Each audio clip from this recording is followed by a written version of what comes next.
Hi students, good morning to all. Welcome back to Science 1 class. This is your Bhakya ma'am. How are you all? I hope you are all fine and keep safe in your home.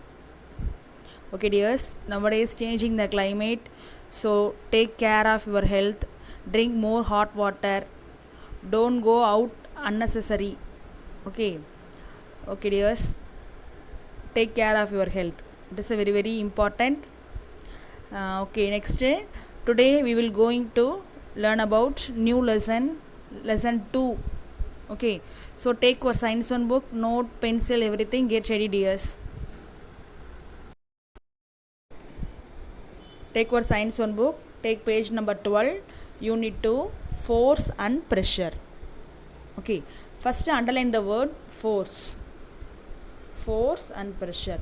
Force is a action of push or pull. இப்போ நம்ம ஒரு ஆப்ஜெக்டை ஒன்று push பண்ணணும் இல்லை புல் பண்ணணும். அது புல் பண்ணுறதுக்கு நம்ம இப்போ செய்யக்கூடியது தான் ஃபோர்ஸ். எந்த ஒரு ஆப்ஜெக்டும் தானாக மூவ் ஆகாது. நம்ம ஒரு புஷ் பண்ணாலும் புல் பண்ணால் மட்டும்தான் நம்ம என்ன பண்ண முடியும், ஒரு ஆப்ஜெக்டை ஒரு பிளேஸ்லேருந்து இன்னொரு பிளேஸ்க்கு மாற்ற முடியும். ஸோ அந்த நம்ம கொடுக்கக்கூடிய ஆக்ஷன், நம்ம செய்யக்கூடிய செயல், தட் இஸ் ஃபோர்ஸ். ஓகேவா, ஒன்று புஷ் பண்ணணும் இல்லை புல் பண்ணணும், தட் இஸ் ஃபோர்ஸ்.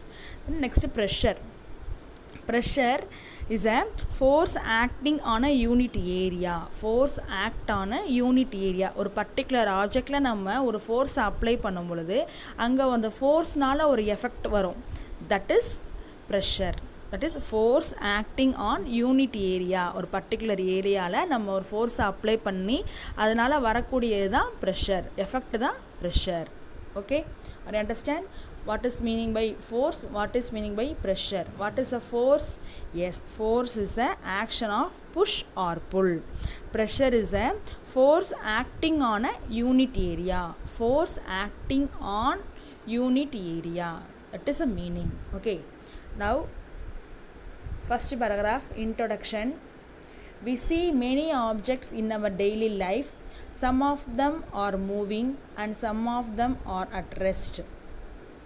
நம்மளுடைய டெய்லி லைஃப்பில் நிறைய ஆப்ஜெக்ட்ஸ் பார்க்குறோம். நிறைய ஆப்ஜெக்ட் வந்து மூவிங்கில் இருக்குது, நிறைய ஆப்ஜெக்ட் வந்து ரெஸ்ட்டில் இருக்குது. தென் சில ஆப்ஜெக்ட் வந்து நம்மளாக மூவ் பண்ணுறோம். Then a ball at a rest moves when it a kicked. ஒரு பால் வந்து ரெஸ்ட்டில் இருக்குது, நம்ம கிக் பண்ணாதது எப்போ நம்ம கிக் பண்ணுறோமோ அப்போ தான் அந்த பால் வந்து மூவ் ஆகும். Okay, then similarly when we push or pull objects which are at rest, they begin to move.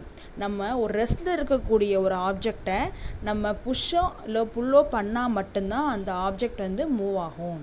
Okay, for example ஒரு டேபிள் சேர் அங்கே இருக்குது, அது நம்ம எத்தனை வருஷம் ஆனாலும் அங்கனே தான் இருக்கும். நம்ம புஷ் பண்ணி புல் பண்ணாத வரைக்கும் அது அங்கனே தான் இருக்கும்.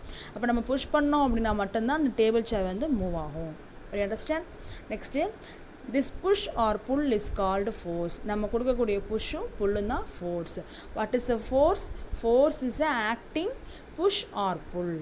Okay, next, a force acting in a particular area produces pressure.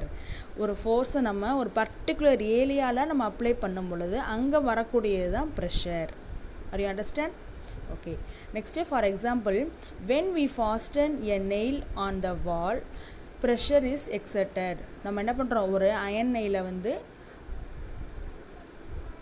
ஒரு புஷ் பண்ணுறோம், ஒரு வாலில் வந்து நம்ம புஷ் பண்ணும் பொழுது அது என்னவாகும், உள்ளே போகும். அப்போ அது என்னவாகுது, ப்ரெஷர் வந்து அங்கே ப்ரொடியூஸ் ஆகுது. Then not only solids, gases, liquids also exert pressure. எல்லா இடத்துலையுமே ப்ரெஷர் என்னவாகும், ப்ரொடியூஸ் ஆகும். only for not solid, liquid, gas. already we know there are 3 states of matter. what they are? solid,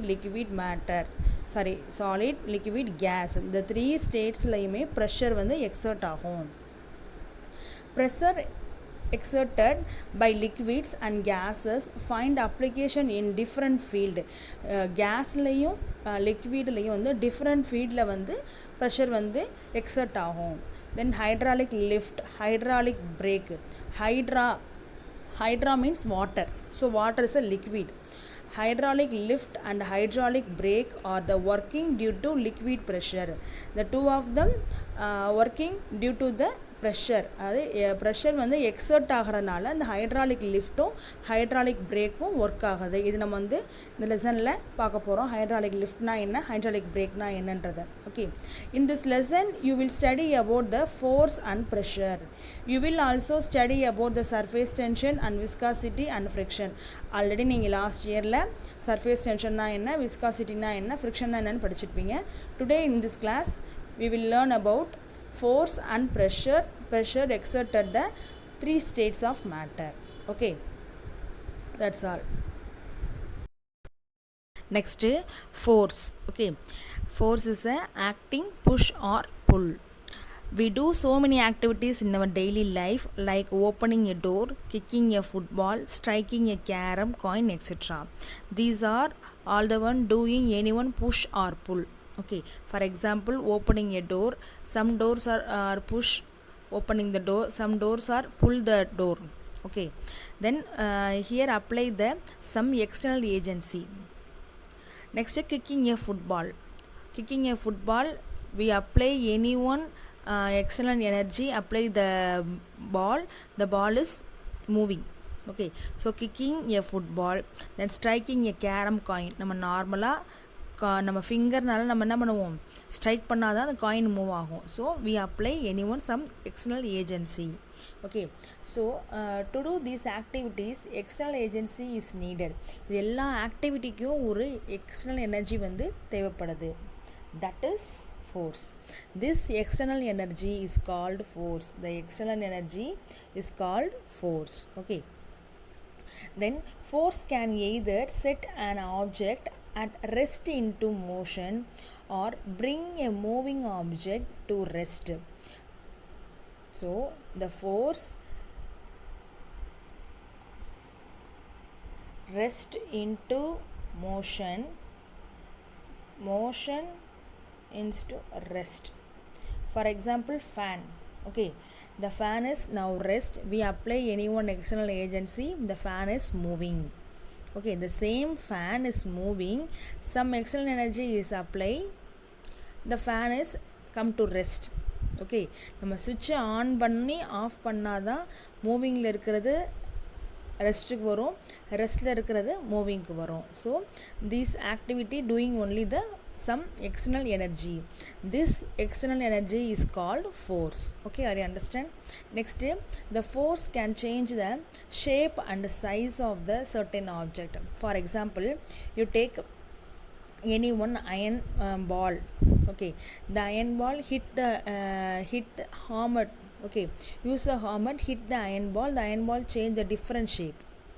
So if you apply some external agency, that is energy, the iron ball change into some shape and size. That is also called force. Okay, நம்ம எந்த ஒரு ஃபோர்ஸும் நம்ம எந்த ஒரு எனர்ஜியுமே apply பண்ணாமல் எந்த ஒரு பாலாக இருக்கட்டும் சரி, அயன் பால் எதுவுமே வந்து சேஞ்ச் ஆகாது. நம்ம அதை வந்து நம்ம புஷ் பண்ணி இல்லது புல் பண்ணோம்னா தான் மட்டும்தான் அந்த அயன் பால் வந்து என்னவாகும், டிஃப்ரெண்ட் ஷேப்புக்கு ஆகும். ஃபார் எக்ஸாம்பிள் நீங்கள் பிளாஸ்டிக் பாலே எடுத்துக்கோங்க. பிளாஸ்டிக் பாலே எடுத்துகிட்டு நீங்கள் கையில் வச்சு அமுக்கும்போது அமுக்குனா தான் அந்த தட் இஸ் ஒரு அமுக்கிறது பேர் தான் என்னது, ஒரு எனர்ஜியை வந்து நம்ம அப்ளை பண்ணுறோம். that is external energy. ஓகேவா, அப்ளை பண்ணும்பொழுது அந்த பாலோடைய ஷேப் வந்து சேஞ்ச் ஆகுது. Okay, that is force. Okay, are you understand? The force is defined as external agency which changes or tends to change the state of rest. Change the state of rest or state of uniform motion of a body or direction of a moving body or the shape of a body. இதெல்லாமே change ஆகுது. Then change the rest, then change the uniform motion, change the direction of moving body, change the shape of a body. Okay, next, force is a vector quantity. This is very very important. Force is the vector quantity. Already we know there are two types of quantity. One is scalar quantity, another one is vector quantity. Okay, you first know what is the meaning of scalar quantity, what is the meaning of vector quantity.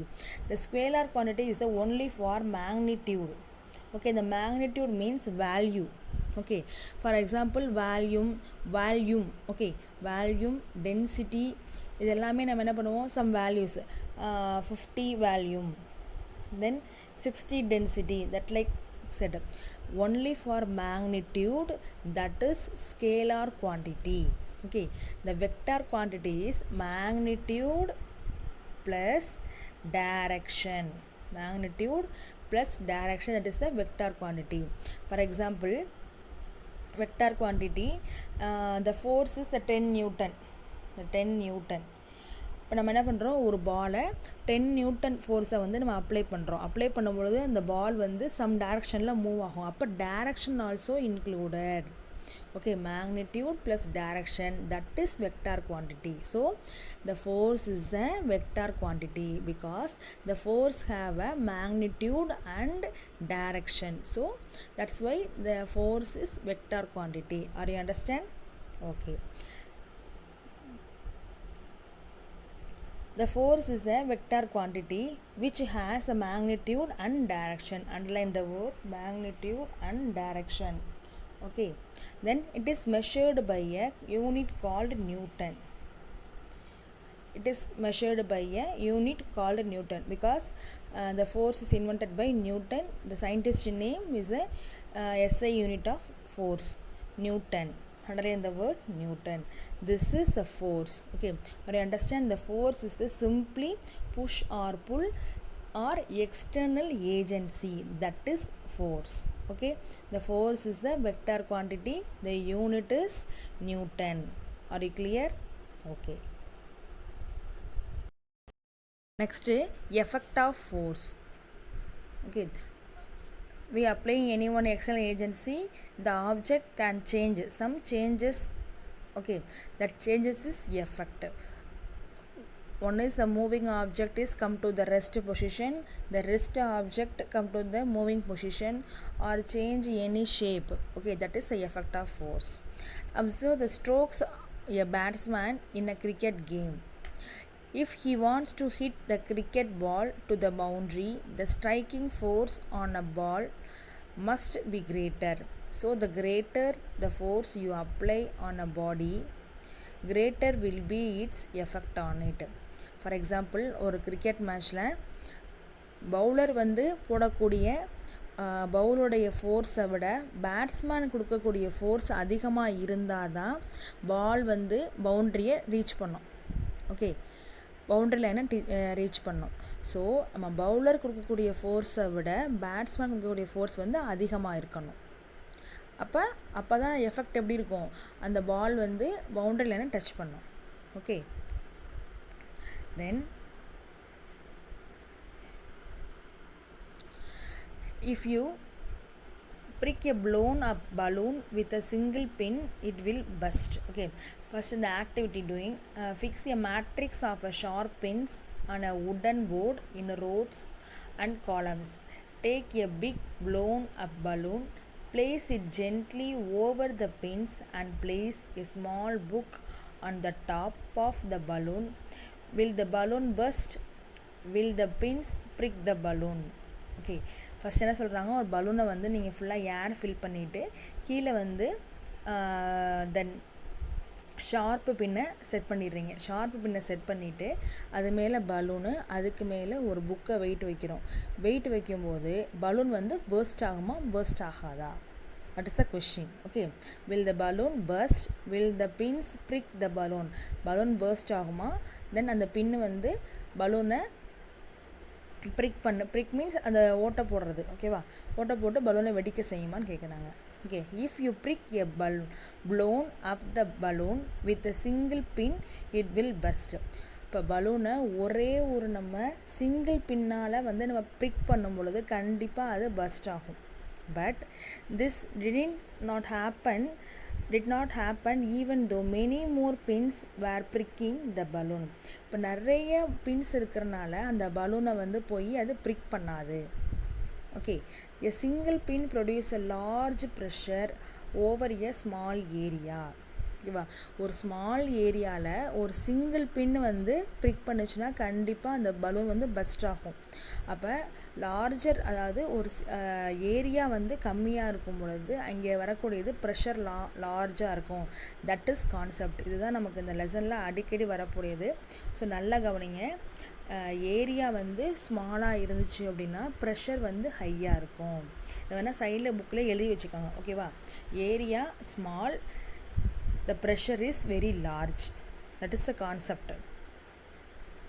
Then but when large number of pins prick a body, each pin exerts very little pressure on the balloon as the applied force get distributed over a large surface of the body. இப்போ எல்லா balloon அந்த பிரிக் அந்த nail இருக்குது பார்த்தீங்களா, பின், அந்த எல்லா பின்னும் என்ன பண்ணும், கொஞ்சம் கொஞ்சம் லிட்டில் ப்ரெஷரை வந்து உண்டாக்கும். கொஞ்சம் கொஞ்சமாக ப்ரெஷரை உண்டாக்கும் பொழுது அங்கே லார்ஜ் ஏரியாவாக போயிடும். அப்போ லார்ஜ் ஏரியாவாகும் பொழுது நமக்கு ப்ரெஷர் கம்மியாயிடும். I understand? லார்ஜர் ஏரியாவாக இருந்துச்சுன்னா ப்ரெஷர் லோ, ஓகே. ஸ்மால் ஏரியாவாக இருந்தால் pressure high. Small area is pressure P high. இது சிம்பிளாக எழுதி வச்சுக்கோங்க, ஓகேவா? லார்ஜர் ஏரியாவில் ப்ரெஷர் வெரி லோ. அப்போ நம்ம சிங்கிள் பின்னை யூஸ் பண்ணும் பொழுது ஏரியா வந்து சின்ன ஏரியாவாக இருக்குது, ஸோ லார்ஜ் ப்ரெஷர் இருக்குது. அப்போ என்னவாகுது, பலூன் வந்து ப்ரிக் ஆகுது. அதே நிறைய பின் இருக்கும் பொழுது லார்ஜ் ஏரியாவாகுது, ப்ரெஷர் லோவாகிடுது, ஸோ பலூன் வந்து அங்கே பஸ்ட் ஆகிறது இல்லை, okay. So the balloon will not burst. Thus we can conclude the effect of a force depends on the magnitude of the force and the area over which it acts. So அப்போ என்னவாகுது, force வந்து எங்கே force வந்து அதனுடைய effect வந்து எதை பொறுத்து இருக்கும் அப்படின்னா, that is a magnitude and the ஏரியாவை பொறுத்தும் அதனோட மேக்னிடியூடை பொறுத்தும் தான் ஃபோர்ஸோடைய எஃபெக்ட் இருக்கும். The force acting perpendicularly on any given surface area of a body is known as thrust. Okay, the thrust means nothing, the force na thrust da meaning. Okay, இப்போ ஒரு ஏரியாவில் perpendicular already know 90 degree is a perpendicular எங்கே நமக்கு force act ஆகுதோ அங்கே கண்டிப்பாக நமக்கு வந்து அங்கே ஒரு த்ரஸ்ட் இருக்கும். த்ரஸ்ட் ஃபோர்ஸ், ஓகேவா? Then it is measured by Newton. Thrust also Newton. Thrust means force, so ஃபோர்ஸோட யூனிட் தான் நியூட்டன். த்ரஸ்ட்டுக்கும் அதே தான் யூனிட்டு, ஃபோர்ஸுக்கும் அதே தான் unit, okay. So conclude the effect of a force depends on the magnitude of the force and area over which it acts. ஏரியாவை பொறுத்தும் இருக்கும், இந்த மேக்னிடியூடை பொறுத்தும் தான் இந்த ஃபோர்ஸோட எஃபெக்ட் டிபெண்ட் ஆகியிருக்கு. நீங்கள் தெரிஞ்சுக்க வேண்டியது, ஸ்மால் ஏரியாவில் ப்ரெஷர் ஹையாக இருக்கும், ஓகே. தென் லார்ஜர் ஏரியாவில் ப்ரெஷர் லோவாக இருக்கும். That's all, okay. This is the force, okay. What is the force? The force unit, the effect of force, okay. What is the meaning of thrust? The thrust also the same meaning, force. What is the unit of thrust? Newton. What is the unit of force? Newton, the same, okay. The force is a scalar quantity or vector quantity? Yes, that is the vector quantity, okay. Next, pressure.